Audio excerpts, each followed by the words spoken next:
special guest today. It's only Natalie Haynes.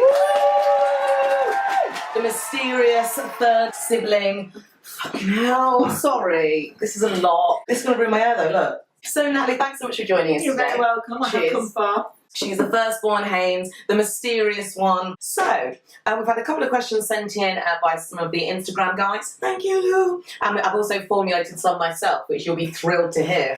How was Elsie and Fred started? Okay, I used to have a shop in Coventry. We were doing a lot of buying in Thailand. We found products that you couldn't get in the UK. So I went up to Ryan with the idea that maybe we would join forces and start looking at selling online. And we went from there, really. Ryan did most of the work, building that business. So that was you guys going over to Thailand. To actually physically source the products from, like, what is it, stores or markets or all different places actually. One year we'd be going for like retro style t-shirts, old band t-shirts, and we'd cut them up and put holes in, and then things would change, and then we'd go into vintage, so we did a lot of vintage shirts. We did men's as well as women's then, and then slowly the festival circuit started to build. There was a lot more interest in dressing for festivals, like the very early stages. Yeah. So when you were initially sourcing, what kind of quantities were you working in?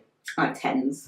Or sometimes, because I was usually the person to go travelling, I would like message Ryan and say, I'm thinking about getting 30. What do you think? I remember. But I do that because Ryan's the one who will always just say, do it. Our youngest sibling definitely being the most hedonistic out of the threesome. So why is it called Elsie and Fred? I don't know. Let you into a little secret. It's named after our grandparents, our mother's parents. On to my next question card. Everyone's always curious about obviously the design process. Am I right in believing that you don't have any formal training in design? Have you got any fashion background experience whatsoever? No, the only thing even related is I did an art A-level and my art coursework was drawing Leonardo DiCaprio and David Beckham. Well, I think you picked those subjects. I don't think they were on the syllabus. So how do you go about starting the design process? Like, say for like Suburban Height, what's the first step? Okay, so we would come together, the design team. I'm the other designer. And we'll have a chat about themes, what we're thinking, ideas. Leanne she does a lot of research into like cultural references and things that she's interested in. It's weird talking about you in the third person. To me, yeah. You will usually come with loads of ideas. And to be honest, even though we're all coming from different viewpoints, we all usually really agree on naturally where the next season is heading. We've usually got very similar starting points. So then we usually then go off and work on some designs. At 4 in the morning. Designs, yeah, always with like 2 days till deadline. Yeah. Come back together, have a look through them, and kind of edit them into collections. It's also kind of said that Elsie isn't one person, is it? It's that mad person who could be doing like a number of things. Yeah. And I think we've all, hopefully... That was actually really important. I think that really started properly a year ago. That really took off. You brought in like the more ravey version of Elsie with the leggings and the bright print, and that's worked really well. And I think there's room for like Elsie's. Yeah. If you could just talk us through how the La Bamba came about, who designed it, where it happened, and why it's called the La Bamba. Tell me more. I just come back from holiday and the song came on and I was like, my little legs were itching, like to get up and shake.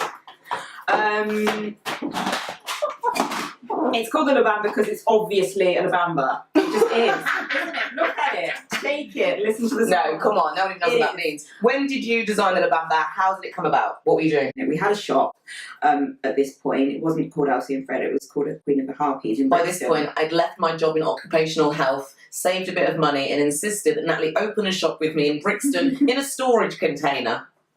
Please continue. Yeah, I've got a shop, we've got Elsie and Fred, and we've got this new shop. And we haven't got a pot to piss in. And yeah, we've got no money, so no more buying sequins, just leaving them lying around basically. So I was standing with no customers in this cold shop. I just started playing with these sequins and trying them out in different ways on some glittery fabric, and that's it really. It was that simple. Yeah. We made the short, put them out for sale, nobody was interested. But then they did start selling really well on the website. We included new colours, then we had to move to a proper manufacturer, and well, you know where we are today. Yeah, the rest is history.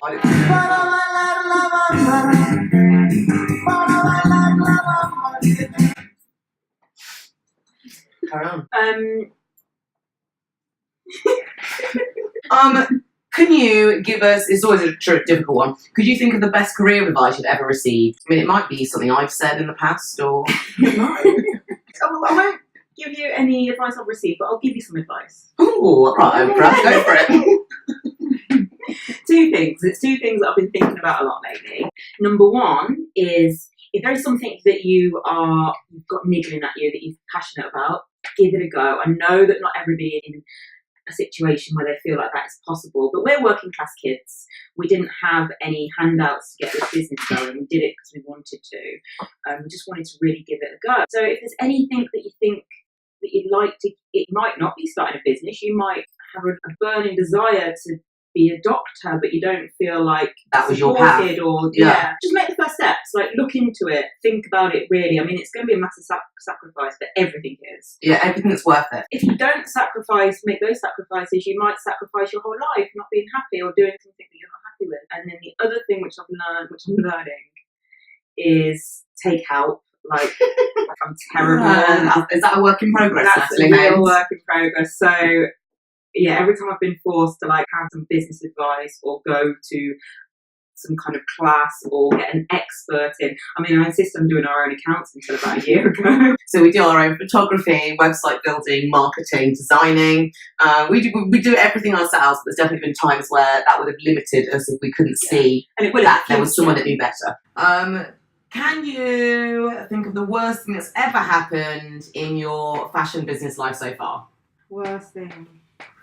It's really difficult. There have been plenty of things that have gone wrong, but you really do learn from your mistakes. Yeah, the only negative things I can remember about all school being here is when me and Ryan aren't right. Like, they're the only things I can look back on as, oh, that was dark. Like, I would hate to lose my brother and sister over this. Or there's oftentimes we're together so much that we won't want to do anything socially. Because you're a dickhead. Following on from that, what are the highs of working with family and what are the major lows? Because this is intense.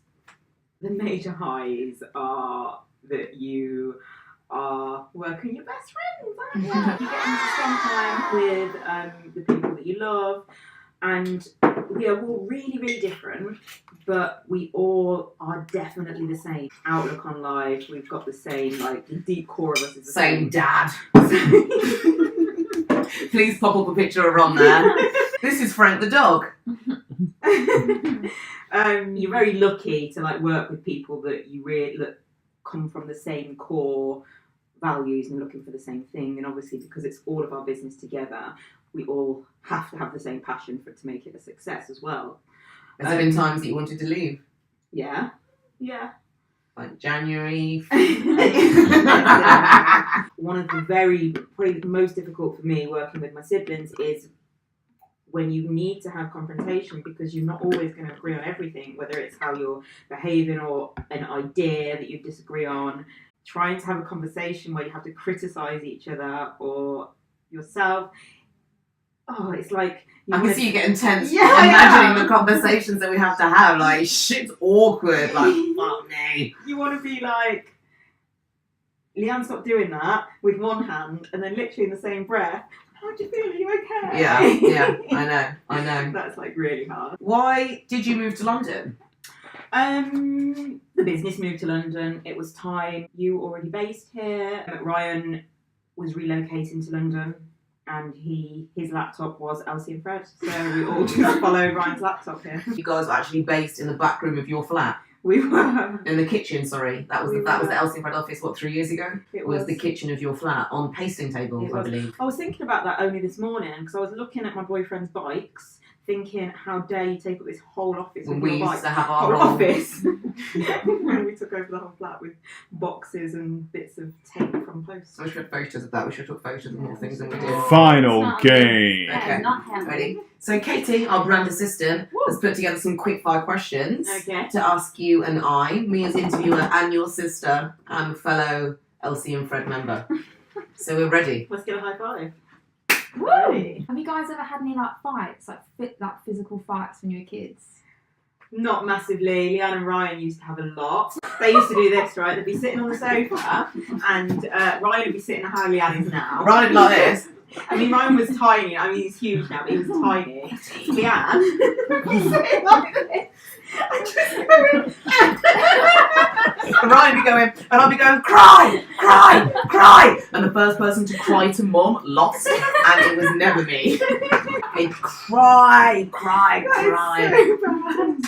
And time goes by so slowly, and time can do so much. You get that? Nice. Household idols when you were growing up. Cult heroes. Heroes in the house. George, every day. Well, actually, I remember my mum bought me Ladies and Gentlemen double album, and she went, "You like this?" I went, "I do not like George Michael." And I was like 11, and I was just embarrassed. I'm so embarrassed. I'm not embarrassed. I'm not embarrassed. I'm not embarrassed. I love George Michael to the end of my death. Our family was like massive musos, wasn't it? There was lots of Al Green. There was lots of Marvin Gaye. Wet, wet, wet. There was lots of stuff. Like, it was just such a loud household, wasn't it? George is going to be our #1 household icon. Do you have any nicknames for each other? Pooh, little Pooh. Little Pooh. Whenever I'm calling someone a little Pooh, it means I really like you. Leanne calls us little poos when she likes us, and we call Ryan Robbie, Chloe, Grant, Beavis, Gino, Ginny, Ginelli. Gino. This used to make him cry. Alright, he'd tell us a story, we'd be like, "You alright, mate? You alright, mate?" Then when everyone turns around, we start going, How good looking is your younger brother? There's better. he's had moments, and then sometimes he gets really full around the face. Yeah. It's fire today. Actually. Christmas time, not so much. Who's loudest? Ryan. That shit, bro. Chat shit, get banged. Yeah, I'm the loudest. I'm a Leo, middle child. It's my prerogative. Best Not dressed? going there. Ryan. Oh. You're pretty good. I'm good when I care, but Ryan has a lot more inclination. But I'd go one of you two. I don't know which one. Question for Ryan. What's it like being the little one? I get to do what I want, I think, more. Oh, really? Yeah. definitely. Did you have to look after him a lot, would you say? Or when you were like little, did you used to really look out for him? We probably look after him more than he needs to be looked after. Yeah. Drunken memory as a family. Christmas. Christmas is always fun. We do lots of singing, lots of dance. Who would Ron say is the golden child? He wouldn't. It's not something Ron would do. When you were kids, what did you say you wanted to be when you were older? Leanne, what did you say? I remember at one point when I was watching Ready, Steady, Cook, I told him I wanted to be a chef, but I obviously didn't. I What wanted did you to say? have a shop. You were to have a shop. Hey! What is it called? It's called Run. Oh my god, you used to make your logo. The little stick man. We're all living your fucking dreams. Ryan, what was yours? Footballer. I always wanted to be a footballer. What happened? Yeah, what happened to that dream? Oh, a lot of injuries, and I didn't really care for being a footballer. How would your dad describe each of you? He wouldn't like to get involved. Nah. He just Yeah, wouldn't. He wouldn't just do these like things. He just wouldn't. He's really not into labels. My dad knows more about ourselves than we'll ever know about ourselves. He would never say, "Leanne, we all know you're loud and gobby. He Ryan, wouldn't we know ever your say ego's too big. And Natalie, you're a psycho control freak." He'd never say these things, but they're true. It's just not It's all what he's about. you just going on your own path, and Yeah. you'll be there to not even like acknowledge when the moment comes that you have some epiphany. He'll just be like, Well done. Last question. What's next for you as a family? I feel like in the past year and a half, we've realised that the quality of our relationships are going to be a lot more important than revenues and balances and targets. But I feel like us working on our communication and like growing as a business partnership and as siblings will lead to just greater successes, however they're measured with times changing.